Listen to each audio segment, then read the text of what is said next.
Denzel Washington commencement speeches. You've invested a lot in your education, and people have invested in you. And let me tell you, the world needs your talents, and does it ever?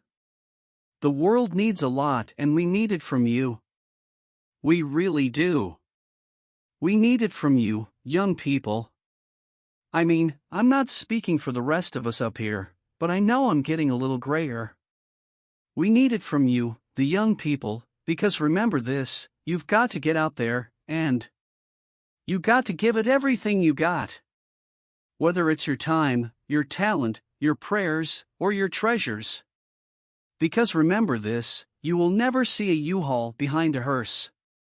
I'll say it again, you will never see a U-Haul behind a hearse. The Egyptians tried it and all they got was robbed. So the question is, what are you going to do with what you have? And I'm not talking about how much you have. Some of you are business majors. Some of you are theologians, nurses, sociologists. Some of you have money. Some of you have patience. Some have kindness. Some have love. Some of you have the gift of long-suffering. Whatever it is, whatever your gift is, what are you going to do with what you have? Fail big. That's right. Fail big. Today is the beginning of the rest of your life, and it can be very frightening. It's a new world out there, and it's a mean world out there, and you only live once. So do what you feel passionate about. Take chances, professionally. Don't be afraid to fail. There's an old IQ test with 9 dots, and you had to draw 5 lines with a pencil within these 9 dots without lifting the pencil, and the only way to do it was to go outside the box. So don't be afraid to go outside the box. Don't be afraid to think outside the box. Don't be afraid to fail big, to dream big, but remember, dreams without goals are just dreams and they ultimately fuel disappointment. So have dreams, but have goals. Life goals, yearly goals, monthly goals, daily goals. I try to give myself a goal every day. Sometimes just to not curse somebody out. Simple goals, but have goals and understand that to achieve these goals you must apply discipline and consistency. In order to achieve your goals, you must apply discipline, which you have already done. And consistency every day, not just Tuesday and miss a few days. You have to work at it. Every day you have to plan, every day.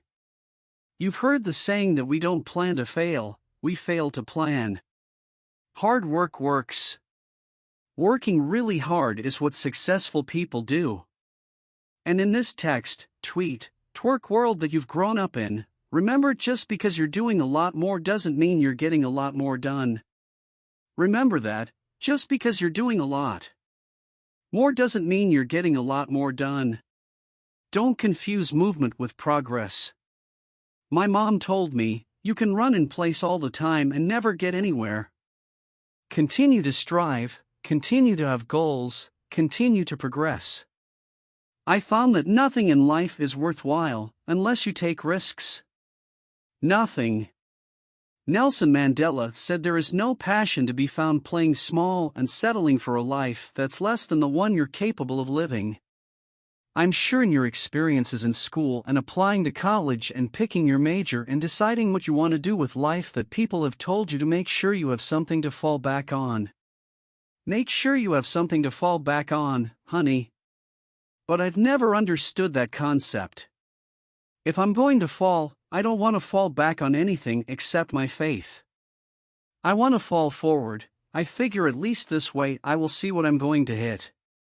This is what I mean. Reggie Jackson struck out 2,600 times in his career, the most in the history of baseball, but you don't hear about the strikeouts. People remember the home runs. Fall forward.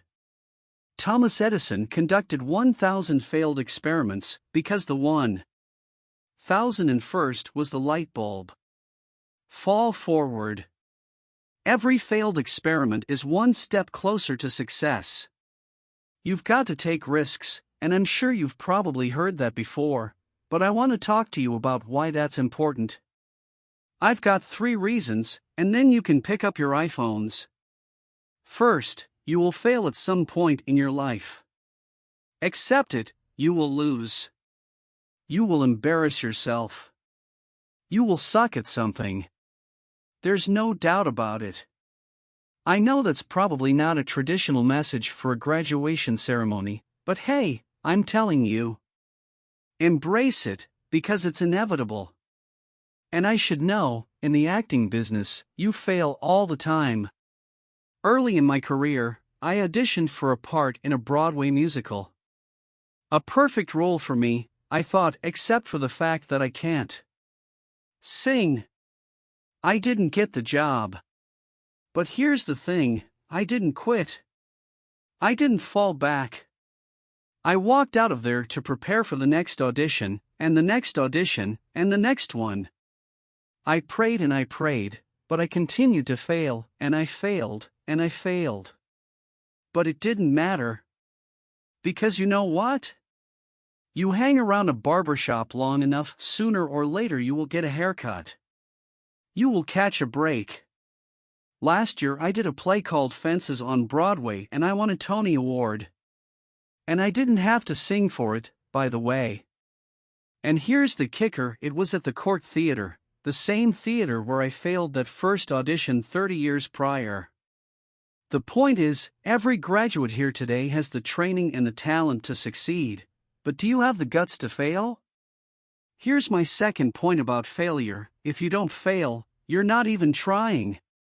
My wife told me this great expression, to get something you never had, you have to do something you never did. Les Brown, a motivational speaker, made an analogy about this. Imagine you're on your deathbed and standing around your bed are the ghosts representing your unfilled potential. The ghosts of the ideas you never acted on. The ghosts of the talents you didn't use, and they're standing around your bed. Angry. Disappointed. Upset. We came to you because you could have brought us to life, they say.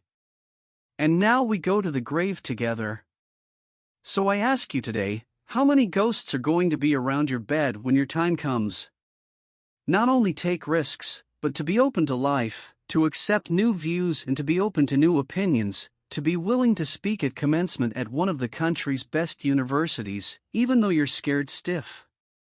While it may be frightening, it will also be rewarding. Because the chances you take, the people you meet, the people you love, the faith that you have, that's what's going to define your life. So members of the class of 2011, this is your mission when you leave the friendly confines of West Philly. Never be discouraged, never hold back and give everything you've got, fall forward. Say thank you for grace, thank you for mercy, thank you for understanding, thank you for wisdom, thank you for parents, thank you for love, thank you for kindness, thank you for humility, thank you for peace, thank you for prosperity. Say thank you in advance for what's already yours. That's how I live my life, that's one of the reasons why I am where I am today. Say thank you in advance for what is already yours. True desire in the heart for anything good is God's proof to you, sent beforehand to indicate that it's yours already. I'll say it again, true desire in the heart, that itch that you have, whatever it is that you want to do, whatever it is you want to do to help others to grow and to make money, that desire, that itch is God's proof to you, sent beforehand already to indicate that it's yours. And anything you want, you can have. So claim it. Work hard to get it. When you get it, reach back, pull someone else up. Each one, teach one. Don't just aspire to make a living, aspire to make a difference. Do subscribe to our channel for more motivational videos.